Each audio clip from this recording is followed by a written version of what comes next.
Hello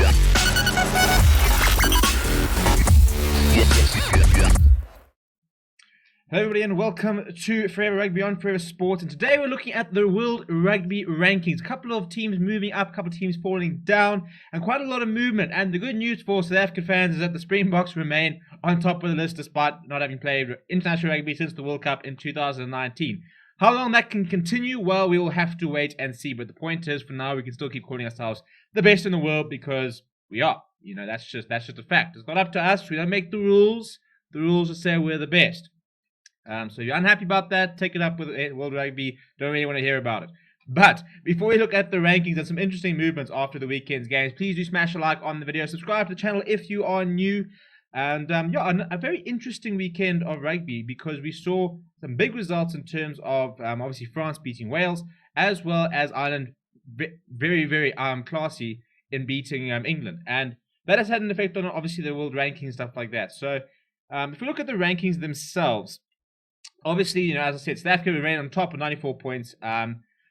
The problem is that it's difficult for South Africa to slide when they're not playing games. It's kind of actually done us a lot of favors by not playing last year.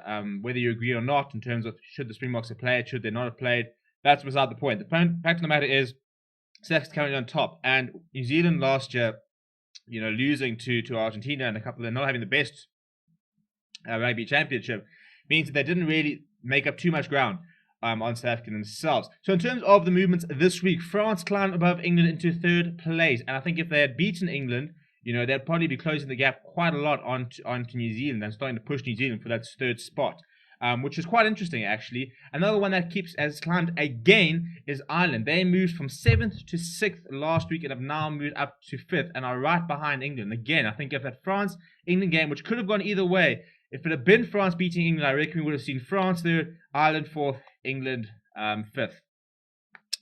And then Wales dropped slightly after having not beaten France. They moved down to 6th place. And despite Scotland beating Italy, they remain down there in 9th. So we've got Australia in 7th, Argentina 8th, Scotland 9th, Japan 10th. And this is sort of the worry with Italy, is that they're not currently in the top 10 of the rankings, you know, which is, I mean, it's pretty poor, isn't it? I mean, they're currently sitting at 15th in the world. You know, I mean, teams like Fiji, Georgia, Tonga, Samoa, all ranked better than Italy. But it's a little bit skewed, to be honest, because obviously Italy play the Six Nations, so they play France, England, Ireland, Wales, Scotland regularly. You're all top 10 sides. Whereas your Fiji, Samoa, Tonga, Georgia, they don't really play the sort of top sides a lot. You know, and I mean, they play one or two games during the year. Much the same as Japan, really. Unfortunately, Japan just don't get to play enough rugby against some of the top sides, which, according to that draft, the British and Irish Lions potential tour, which could be placed in the UK. So big news on the British and Irish Lions tour. Actually, we'll have another video up later, so make sure you keep your eye out on the channel. You know, that also suddenly is helping them sort of be in 10th because they're better than the rest. But if, you know, Japan want to break into that sort of, you know, 8, 7, 6, 5, they need to be able to play against these sort of top sides more regularly. But I mean, it is quite sort of even in terms of sort of your Northern Hemisphere, Southern Hemisphere dominance, because the top two sides are Southern Hemisphere, then you've got sort of 4 Northern Hemisphere sides, then 2 Southern Hemisphere sides. So, I mean, it's quite an interesting sort of how diverse and how spread out the rankings are in terms of geographically. You know, it's no longer a case of, and when you look back at the 2015 World Cup, and it was 4 Southern Hemisphere sides in the semi-finals of the World Cup. You know, which was fantastic with Southern Hemisphere rugby. You know, you're sitting there saying, you know, the Rugby Championship is the 4 best sides in the world. But I'm always a fan of being competitive across the board, and I really like to see, you know, I just like competition. I think we all like competition. We don't like dominance, you know. It's fun when you're the one that's being dominant. You know, like All Black fans will sit there and say, well, we've been the best rugby side for however many years. But at the end of the day, you know, much like a lot of the sort of the Irish fans are talking about how excited they are that the South African teams are coming into the Pro 16 in the Rainbow Cup.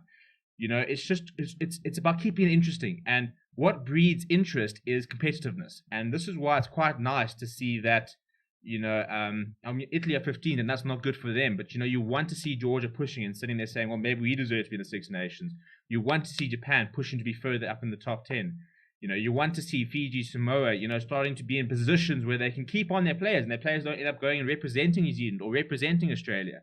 You know, where it can be a feasible rugby career to go and represent Tonga, full time, and not sit there and say, well, if I really want to do anything in the, I need to go and be play for New Zealand because that's the only chance I have of winning a trophy. It doesn't help, but there are such a limited amount of rugby trophies internationally available. You've got the Six Nations, you've got the Rugby Championship, and then you've got the World Cup. That is it. It's a little bit different to football. You've got more sort of tournaments, but they're fairly spread out. So at least Six Nations, you've got it every year. But in terms of sort of bigger tournaments, as a Fijian, Samoan, Tonga, Japanese player, you've only got the World Cup, which is really like a big thing to compete for. You can't go and win Six Nations titles. You can't win Rugby Championship titles. And that's why when the whole World Rugby was re-looking at that sort of a bit of like a test championship, I really liked the idea, talking about using the similar sort of windows, bringing other teams in, and then sort of having a final, having semi-final. And we need more of that. We need, there needs to be more opportunity for sides outside the Six Nations Rugby Championship sides to try and win international trophies or try at least play international competition. Because you look at these rankings, and when does Japan get to play those top 9? When does Fiji get to play against those sort of top 10? And if they don't get to play against them, how are they going to improve? A side like Georgia, which is really sort of on the rise, how are they ever going to sort of break into the top 10 if they're not playing against good enough sides all the time? It's become so difficult for small sides to play against these big sides. And it happens once every 4 years. And you get to the World Cup, and as in Namibia, for example, you're never going to compete against South Africa. You're never going to compete against Argentina, Australia, Scotland, You can't. When you're only playing these sort of teams every 4 years, you've got no chance of competing. So, that's why the world rankings are useful, but it's always a little bit skewed because it all depends on who you play.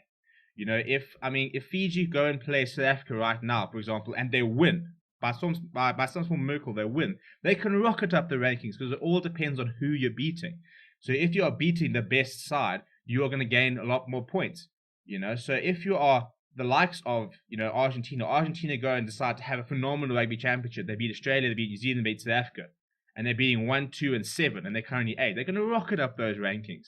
But, being a Fiji Samoa, if you're sitting there, if you're 12th beating 13th, or beating 11th, or beating, 15th, you're not really going to move. So Italy, for example, on 15th, if they were to upset Scotland or a Wales or an Ireland or anything like that, they could go up the rankings quite quickly. But they really struggle to compete about them. And then when they do play Fiji or Georgia or whatever, they're not going to move up much because they're playing sides which are maybe one above them or one below them type thing. So that is a slight problem with the world ranking, but it is interesting to see. I think realistically, you're probably going to sit there and say England are probably about 6th. Current form. But the problem is you also have to look at historically. They were really good in the Six Nations last year. They won the Six Nations. So despite them being really poor this year, are they?